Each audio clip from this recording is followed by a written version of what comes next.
Hey, have you ever felt like you're swinging hard, but the ball seems to keep going shorter and shorter every year? Well, I've got a secret to share with you. It's all in the hands. Maybe the most misunderstood part of the golf swing is what the hands are supposed to do through the impact zone.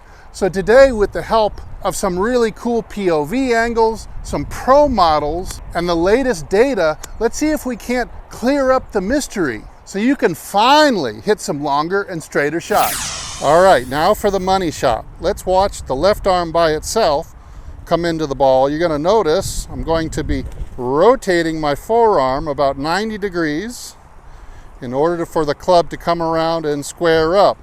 Then after impact, watch as I follow the arc with the face square to the arc.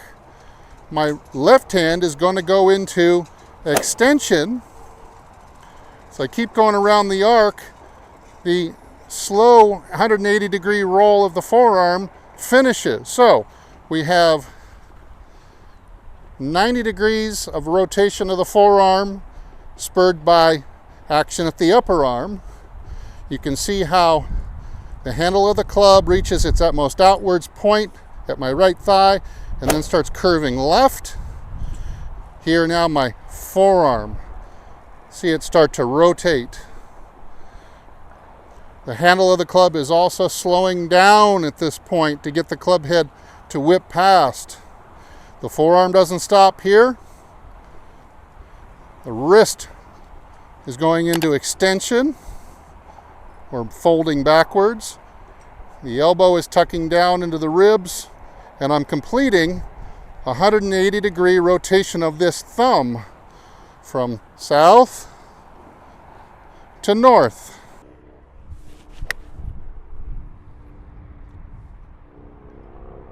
Now watch the right arm coming into impact. All I'm going to be doing here is extending the right elbow. There isn't any forearm rotation to be had here, but instead I'm just making the wrist go from pinned back or extended around the arc. Look how the face is square to the arc. Watch my wrist go into slight flexion like this, and it continues, and then the wrist and forearm pronates over the top in order for the club to keep moving on plane.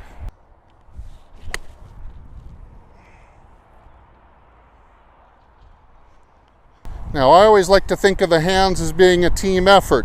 Let's take a look at that now together. The handle is already starting to move around the curve to the left. The left forearm is going to roll while the right one unleashes its energy by going from extension into flexion.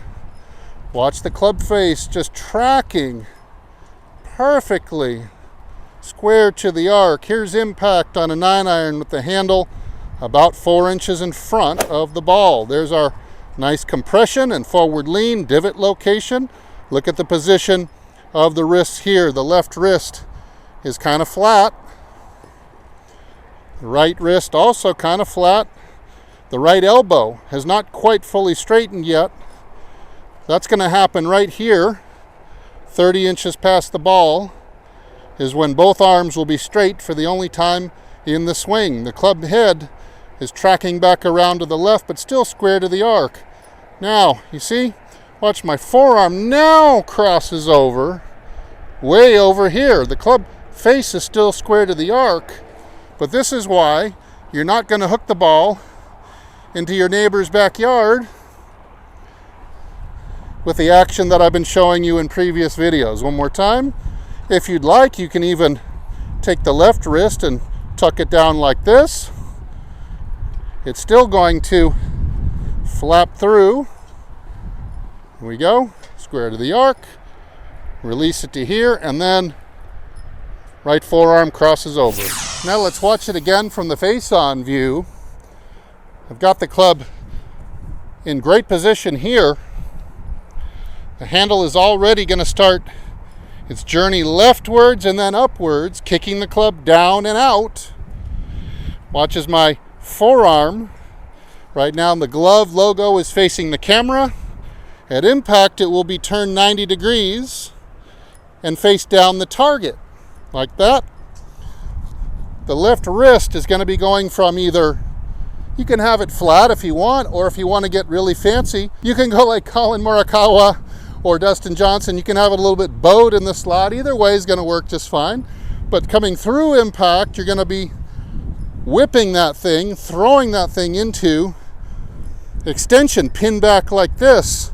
And that helps throw the club, accelerate it through the impact zone. The right arm, see the elbow is bent, but rapidly straightening.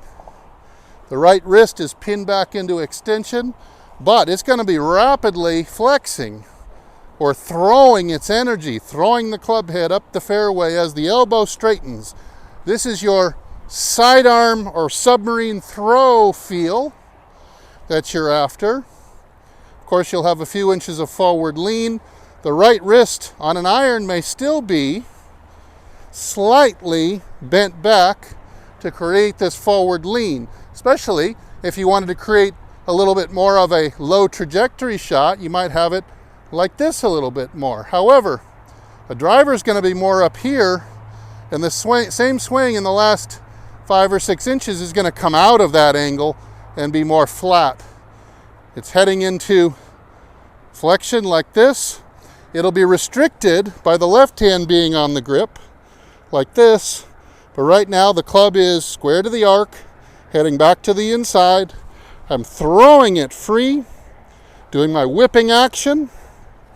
And now once I get to here, you see I've gone square to square. Now the forearm is going to appear from your angle to have fully straightened and passed completely over, crossed over the folding left. Look at the left wrist and the left elbow in this position, just like you see in the swings of Adam Scott and Colin Morikawa. From this angle, this is where we have that money shot I showed you from down the line earlier. The elbow is tucked down here, right forearm is wrapped over the top. You're going to get that club coming out below the shoulder, parallel to the shoulders, with the club face pointing right back at the down the line view. Now let's get one more angle looking from the fairway back to the tee. Now here you're going to better be able to see how this works together with the hand path. So I've got my whipping action of the wrists, extremely free and supple, no tension, no forcing. It's more of a free hinging action, the same as you would use to whip a towel or crack a whip with. Here we go. I'm in good shape here. Whether or not you want to put a little of this in there is up to you. I'm going to cover this in another video, so stay tuned. But here we go. The handle is moving left. At this point, I'm pouring on the forces, and the response is coming now. As you're going to see my right wrist start to straighten. My left arm bone is turning 90 degrees. We arrive at impact here. I'm going to be flicking with both wrists. I've arrived at a forward lean, and I've got my divot forward, so no problem here with compressing it and hitting it clean, but I'm not holding it. This is not frozen. I'm in the process of whipping this extremely free. So the wrists are moving like this. I'm now starting to, see, I'm starting to pin the left wrist back, and the right wrist is starting to go into flexion like this. The club face is still square around the arc, 30 inches past. This is where both elbows, and the only time in the swing they will be straight. From this angle you can see it does not now appear that my forearms are crossing over, does it? It's more of an optical illusion from the front camera. But this left arm, my thumb is going to go 180 degrees from north to south as I go through the impact zone. And yet, the club face does not close relative to the arc. This is what a lot of people who are leaving comments on these other videos confused. Now you can hopefully understand what's going on here. Clearly, the club face is tracking with the least amount of rotation possible. And yet my thumb is rolling 180 degrees And eventually the forearm is going to straighten and work over the top of it like this, deeper into the follow through.